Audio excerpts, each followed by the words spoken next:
ஆக்சுவலா ஜிபி முத்து அவர்களுடைய recent video கண்ணீர் மல்கி இப்ப விஜய் கிட்ட ஒரு வேண்டுகோள் விடுத்திருக்காரு. என்னன்றத பத்தி இந்த வீடியோல தெரிஞ்சுக்கலாம்.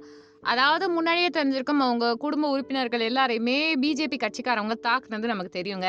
தாக்குனது மட்டும் இல்லங்க. அத பத்தி அவர் வீடியோ வெளியிட்டு ரொம்ப அழுதுருப்பாரு. அதுக்கான சீக்கிரமான தீர்வுகள் வரணும். நெறைய பேர் அத பத்தி பேசணுன்ற மாரி சோசியல் மீடியால பயங்கரமா சர்க்குலேட் பண்ணி கொண்டு வந்துட்டு இருந்தாங்க. இது ஒரு பக்கம் இருந்துச்சு. இன்னொரு பக்கம் இப்ப ரீசென்ட்டா இன்னொரு வீடியோ போட்டிருக்காரு. அவங்க வீட்ட திண்ண எல்லாத்தையுமே இடிச்சிருக்காங்களாம். அவங்க ஊர்ல ஒரு சொத்து பிரச்சனை போல. அதனால கோர்ட்ல இவர் ஸ்டே வாங்கியிருக்காரு. போலீசார் எல்லார்கிட்டயும் பெட்டிஷன் குடுத்தாச்சு. ஆனாலும் பிஜேபி கட்சிய சேர்ந்தவங்க பார்த்தீங்கன்னா, பயங்கரமா வம்பு பண்ணி அவங்க வீட்ட ஒரு ஓரம் இடிச்சிருக்காங்க. ஸோ இது ஆட்சி மாறுனதுக்கு அப்புறமாவது மாறுமா அப்படின்ட்டு நான் பார்க்குறேன். தயவு செஞ்சு எனக்கு உதவி பண்ணுங்கன்னு ரொம்ப அழுது ஃபீல் பண்ணி வீடியோ போட்டிருப்பாரு. என்னோட தம்பி பிள்ளைகள எல்லாரும் திட்டுறாங்க.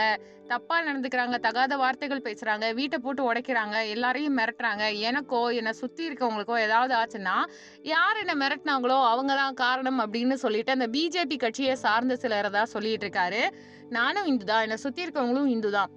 ஸோ அப்படி இருக்க பட்சத்துல நான் மட்டும் ஏன் எல்லாத்தையுமே சாக்ரிஃபைஸ் பண்ணணும்? இது இப்படியே போயிடுமா? எனக்கு ஒண்ணுமே புரியல அப்படின்ட்டு ஜிபி முத்து உருக்கமா பேசினது எல்லாமே இப்போ வைரல் ஆயிட்டு இருக்கு.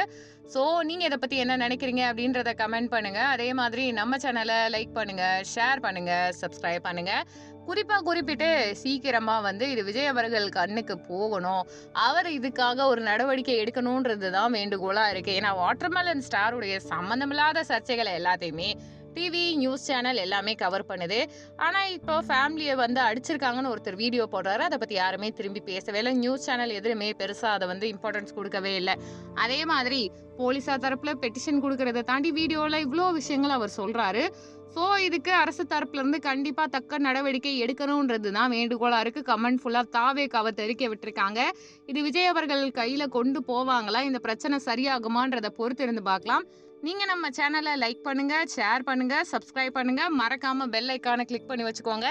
அப்பதான் நம்ம சேனல்ல போடக்கூடிய வீடியோஸ் எல்லாம் உங்களை வந்தடையும்.